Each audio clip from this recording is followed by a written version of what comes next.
everyone, Casey here, and welcome back to another episode of Home Cooking. Today we're going to go deep south, Alabama actually. That's where my people are from. I was kind of thinking about my dad who is in the hospital. He's pretty bad off, and I said to myself, if Daddy were here, what would he love for me to cook? And I thought about it. His favorite meal, pork neck bones. Well, Daddy can't be here to taste it, but I decided I'm going to whip some up in honor of Daddy and just for you guys. And if you want to know how I do it, stay tuned. Grab a bit of this and a dash of that. Mix it up with love. That's home cooking. Okay, we're gonna begin with some lovely chicken broth. Adolph's meat tenderizer, which I'm pretty low and need to order some more.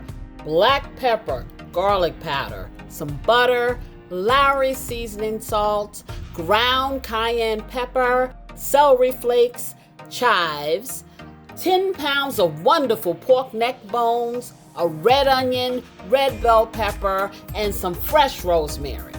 I guess you're wondering why I have that lonely little neck bone sitting on that plate on my counter. Well, the first ingredient to cooking neck bones is the cleaning, and I thought I'd show everyone how to do just that. That's an important part. So we're going to take this neck bone, and you see that white stuff in the middle? That is the spinal cord. I am going to push that part out of the middle of the bone, which comes out pretty easy most times. And the 10 pounds that I have, they came out real easy while they were raw. And then I rinsed them clean.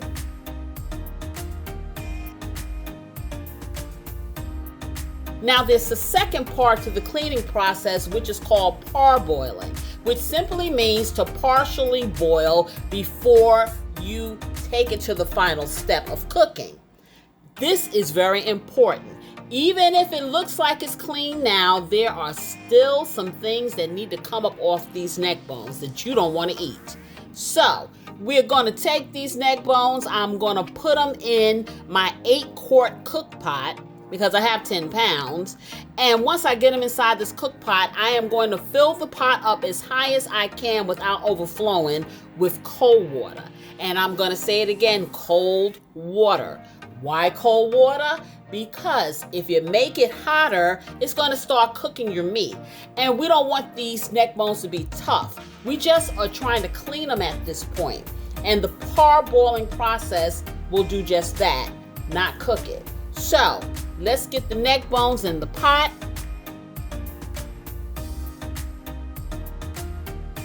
Let me kind of arrange those neck bones so every piece will be kissed with water for the parboiling. And I'm going to dry this water off on the outside of this pot so I don't have that popping going on and that staining, and then I'll have to do extra work. And now that it's on my cooktop, I am going to take some Adolph's meat tenderizer, about a 1/4 teaspoonful, and I'm putting it in this water. Even though this water is going to be poured off, it's going to start cooking this meat a little. So I want to be prepared with the tenderizer so that meat can remain moist throughout the process. And then I'm going to put a lid on it, but I'm not going to fully cover the pot. I am going to vent it. And venting simply means leaving a little space. The reason being, I'm going to put this on a high heat so I can bring it to a rapid boil like this. And you see that frothy gray stuff that's coming up off of there? That is the impurities that lie in those neck bones. And I'm going to cover it up and vent it a little more. I'm going to bring the heat down to medium, and they're going to cook for about 10 to 12 minutes, parboiling that is, to get the rest of that frothy stuff up. And oh, there it is. And you see what I'm talking about? Would you want to eat that? Oh, that's some disgusting stuff. But this is what we do in order to get to the finished product. Now we're going to put these neck bones in the sink And we're going to rinse them with lukewarm water this time. And we're doing lukewarm because we don't want to shock the meat. We want to slowly bring that meat down to a cooler temperature so we can get them really clean. It is imperative, in my opinion, to have your neck bones thoroughly cleaned of any debris, because I'm telling you, I've had neck bones that had that frothy stuff in it, and I couldn't concentrate on anything else but that fuzzy frothy thing. It didn't even taste good. So we don't want that for our neck bones. We want our neck bones to be sublime. We want them to be so good. We just want to be just all up in it. And we don't want to have to worry about the nasty stuff. So let's get this stuff cleaned off, and then I'm going to get it up here on my counter, and we're going to begin the process of seasoning for the final cook. Now, as I've said in my other videos, I like to layer my seasonings and my vegetables when I am cooking meats in a lot of fluid. And we're going to be doing over 16 ounces of fluid to cook this meat. So I begin with lining the bottom of my pot with my vegetables, my onions, my peppers, a little bit of my rosemary, and then I'm going to put my neck bones, half of my neck bones. So like I said, I have 10 pounds of neck bones, so I'm going to do 5 pounds on the first layer. And so let's get them inside the pot and, kind of strategically, kind of evenly put them in, because when I put the dry ingredients on it, I want to hit the vast majority of this meat and get it seasoned. It's important because the flavors will come up from the bottom through the liquid, through the meat, and permeate.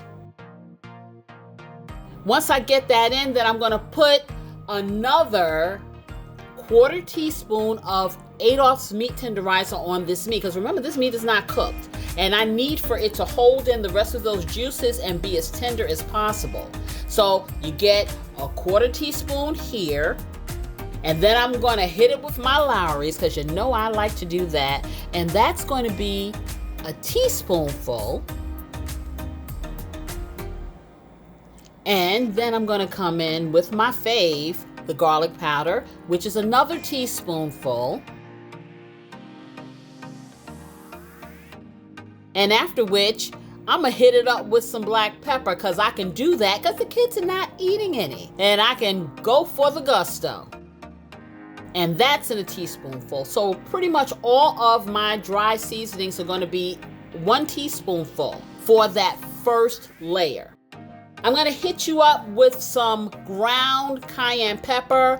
And I find that cayenne pepper really enhances the flavor of pork. And I'm not going to do a whole teaspoonful of that. It'll be a 1/2 teaspoonful, because I don't want it to be extra hot. I just want to enhance the flavor. Now I'm going to take the chives and the celery flakes in this little cup. Each one is actually a teaspoonful for each. And I'm going to use 1/2 of that in the first layer. And then I am going to put the butter in, because butter makes everything all better. We're going to take the chicken stock, and I'm going to do, out of the 16 ounces, I will pour 8 ounces of the chicken stock into the first layer of meat and seasonings. And then when I put the second layer on top, I'll put the remainder of the chicken stock. Now remember, the second layer will not have full teaspoonfuls. They will be 1/2 teaspoonfuls of each one of the dried ingredients. And I'll put the other 1/2 pat of the butter on there. I got 16 ounces of fluid in there. I put another 8 ounces of water, and that's going to have my cook pot with about 3/4 of liquid in it, because I don't want to fully cover. This meat is going to render its own juices, and it's going to be perfect. I'm going to turn my stove top up to high, because I want it to come to a rapid boil. Okay, that's good. And that's going to be delicious. I promise you. I guarantee that you're going to love it. I'm going to cover this up, and I'm going to fully cover it this time, because I want those flavors to kind of go through. And you see it's up to a rapid boil, and that's the way it should look as it's rapidly boiling. And then I'm going to cook this for 2.5 hours until fork tender. I'm going to bring the heat down to a medium. And we're going to do this for 2.5 hours. And you want to check it from time to time to make sure that it's where you want it to be. And it ends up looking like, bam, this. That looks delicious. And I can't wait to plate this puppy up. And there you have it.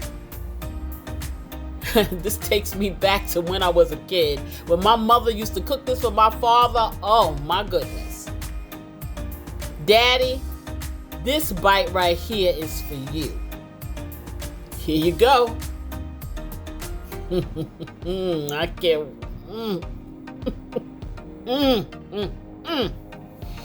Oh, I wish he was here. I wish he was here to taste this. This is the most delicious neck bones I have had in a long, long time. It really brings back some memories. I hope you guys enjoyed this episode. And if you did, hit that like button.